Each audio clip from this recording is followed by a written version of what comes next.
tarde, eu sou a Dir Luz. Olá para todos que estão assistindo ou que vão assistir esse vídeo.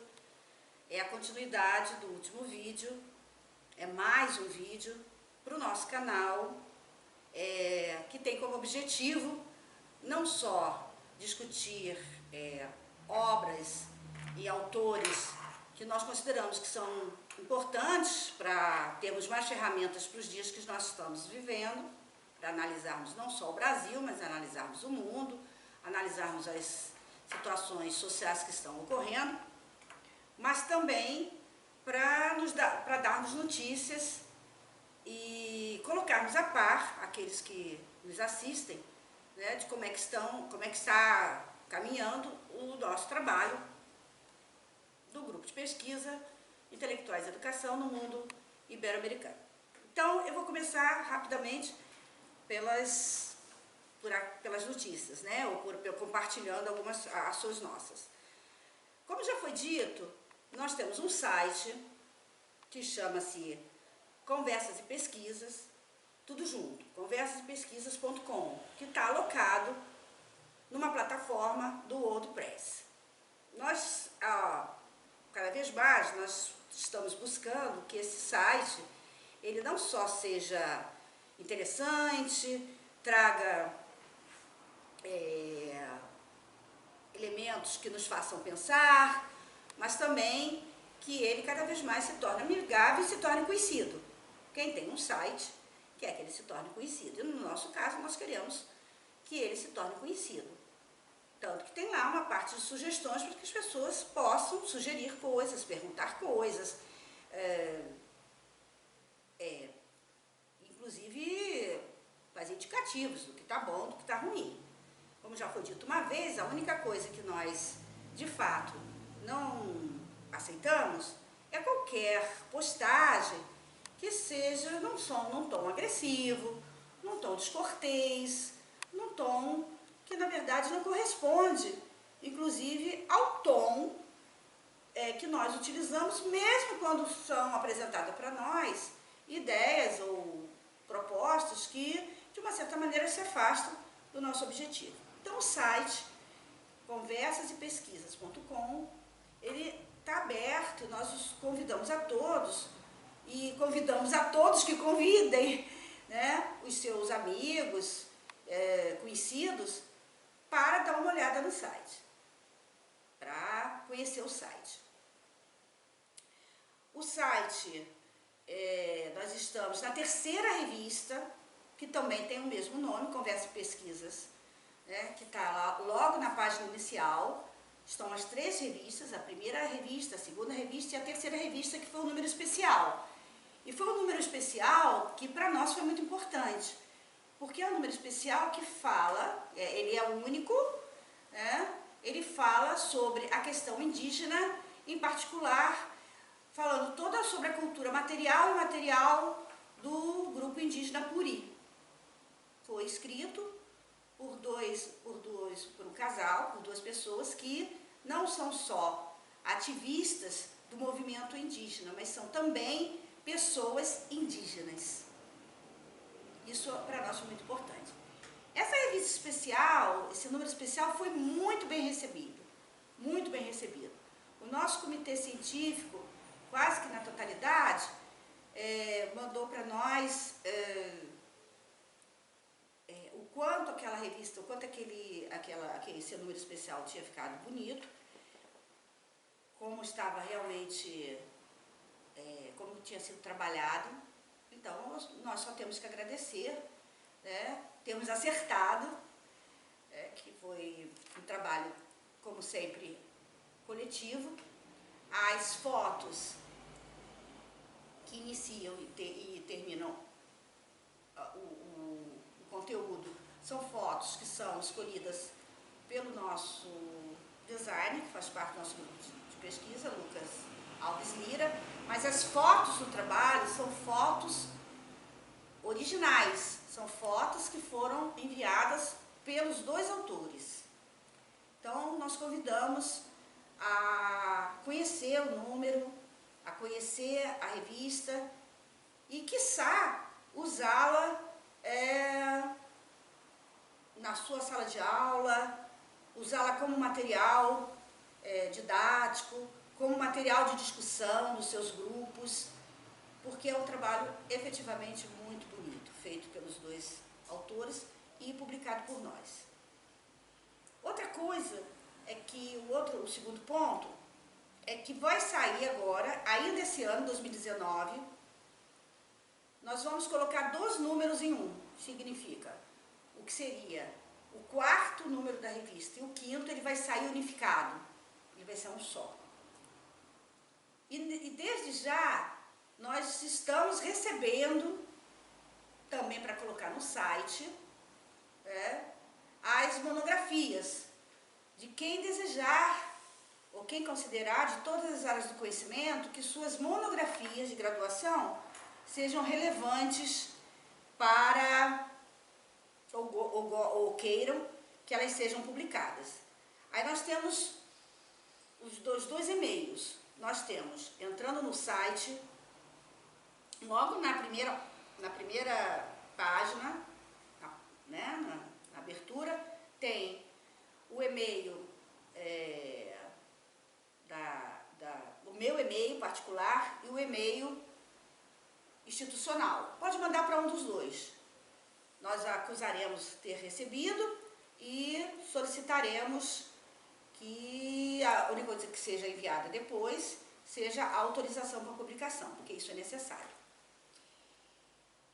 Voltando, né, quer dizer, dentro do mesmo assunto, mas situando mais na próxima revista, a próxima revista terá um tema que eu acho que está instigando a todos no mundo e a todos no Brasil. E que é, na verdade, aquilo que discutimos. Qual democracia nós estamos tendo? De qual democracia nós estamos falando? Para esse número, nós não vamos medir esforços de que tenhamos, tanto na primeira parte, artigos de intelectuais, de professores, cuja visibilidade seja grande, né? Cuja visibilidade esteja já colocada no tecido social, tanto em mídias como em outras revistas. Isso para nós não vamos medir esforços. Terá uma monografia, como sempre tem, e que os componentes do grupo vão entrar em contato com a autora, para ver, né, se ela permite que nós possamos publicar. E a segunda parte, como sempre, são os artigos de graduandos, que nós continuamos defendendo, que a graduação é o locus de pesquisa, extensão e ensino, no mesmo patamar de importância. Então você começa a discutir e a se interessar por temáticas ainda na graduação. A graduação não é um locus inferior à pós-graduação. Muito pelo contrário. Nós queremos inverter esse sinal e tornar a graduação potente como ela já foi, né, e deve tornar a ser, e deve ser, na história da educação brasileira, na história das universidades. Dito isso, eu recebi várias mensagens, no particular, perguntando por que é que eu tinha escolhido Alex Tocqueville como o primeiro intelectual para discutirmos a democracia, já que o ponto é a discussão de qual democracia nós podemos falar.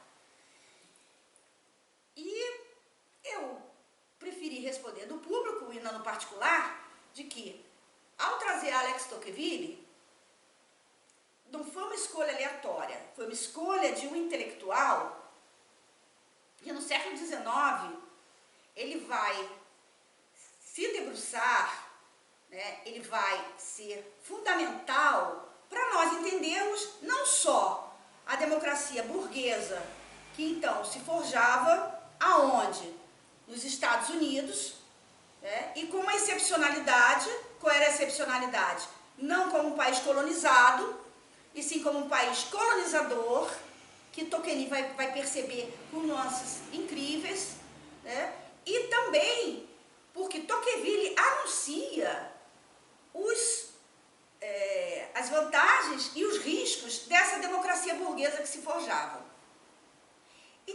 Tocqueville é considerado um intelectual na sua obra, na obra que o imortaliza, que é A Democracia na América, como este intelectual, esse jovem francês, que vai, aos 25, 26 anos, fazer uma viagem aos Estados Unidos para conhecer de perto o quê? A democracia americana, da maneira como ela se forjava. E ele vai ter um foco numa coisa que nós falamos muitas vezes. Ele vai ter um foco, o foco dele é na sociedade civil, que então estava em ebulição. A democracia na América ela é dividida em 2 livros, quer dizer, 2 partes. A primeira parte, ele vai falar da chegada, vai falar do que ele encontra, vai falar da ebulição, vai falar do seu entusiasmo com as diferentes formas de participação que a população da América de então apresentava. As assembleias gerais, os grupos de discussão, em todos os lugares, enfim, uma ebulição social. E ele vai colocar isso como importante. Por quê? Porque para Tocqueville não se separa, né? Ele busca não separar as liberdades individuais da igualdade na política. Se é igualdade na política, é igualdade para todos. E ele percebe, ele vai se entusiasmar, por isso que ele vê na sua escolha para fazer o seu estudo. Ora, todo autor que escreve, ele escolhe um tema, escolhe uma interlocução, que pode ser uma situação social, pode ser um outro autor, pode ser autores que ele vai reler e fazer as suas releituras, onde ele vai divergir. E aí, por exemplo, né, Tocqueville elege a democracia americana como um tema na qual ele vai se debruçar, que ele vai esmiuçar. E por isso ele é tão importante. Ao mesmo tempo, Marx, por exemplo, quando ele vai escrever a sua obra mais conhecida, que chama-se O Capital, e eu quero dizer que nenhuma das 2 obras são obras para ser lidas, são obras para ser estudadas, tanto do Tocqueville quanto do Marx, a quem ele vai eleger como interlocutor? Ora, ele tem que fazer interlocução com alguém. Se ele vai fazer a crítica, no ponto de vista de Karl Marx, se ele vai fazer a crítica da sociedade, da sociabilidade capitalista, e no Capital, na verdade, a discussão dele é econômica, ele vai dialogar com 2 economistas clássicos, Adam Smith e Ricardo. São esses que ele vai dialogar. Então, como eu posso escrever ou pensar alguma coisa sem ter, na verdade, com quem eu vou debater as ideias? Com quem eu vou combater o pensar e com quem que eu vou discutir a realidade se forja? Marx escolheu a Inglaterra, porque ele considerava que era necessário estudar, era necessário para o trabalho dele, pegar o que ele considerava o estado mais industrializado, o local mais industrializado. Tocqueville vai por outro caminho. Tocqueville vai escolher os Estados Unidos, né? E para quê? E ele vai escolher os Estados Unidos que se forja e vai centrar o seu olhar na sociedade civil e estabelecer a relação, começar a estabelecer a relação da sociedade civil em relação ao Estado. Então, claro que todos os 2 autores são autores importantes, tanto para se discutir o Estado moderno, o Estado burguês moderno, então o pensamento liberal moderno, como para discutir a sociabilidade capitalista a partir da perspectiva que Marx coloca. Eu espero ter respondido nesse vídeo, né, aquilo que me foi colocado no particular, as interrogações que me foram colocadas no particular. E só para terminar, hoje nós estamos vivendo um momento em que, ao serem propagadas iniciativas do governo federal, são colocados claramente autores que discutiram o quê? Não Tocqueville, não Marx, mas o capitalismo na sua face mais cruel. Friedman. Friedman está sendo colocado. Como que eu posso desconstruir, ou dialogar, ou desconstruir, disputar narrativa dentro dessa área? O que é, de fato? O que nós defendemos como democracia? Né? E aí fica muito claro que a posição que eu defendo é a democracia como direito de todos, o direito de todos a políticas públicas de qualidade, o direito de todos à escola, o direito de todos à saúde, o direito de todos à moradia, o direito de todos a emprego, o direito de todos à dignidade. Todos, sem exceção, sem excluir ninguém. Essa é a minha posição. Agora, como é que eu posso defender a minha posição sem ter lido Friedman? Se é isso que está sendo colocado. Então, na verdade, no confronto, na disputa de narrativas, que nós podemos clarear mais, abrir um leque, abrir um espaço de organização, de interlocução, de possibilidades, inclusive, de participação. Por quê? Porque ao término do primeiro livro de Tocqueville, ele vai mostrando que como o Estado americano, ele vai encontrando dispositivos para controlar justamente o que, para Tocqueville, não devia ser controlado. Que é o quê? Que é a sociedade civil se manifestando. Ele vai percebendo como, sem perceber, as pessoas vão caindo na indiferença, na apatia, na não participação política, considerando que política é uma coisa que eu não quero discutir. Isso está em Tocqueville, no século XIX. Né? Em 1830, que é quando esse jovem vai chegar nos Estados Unidos. Então, por isso nós o escolhemos.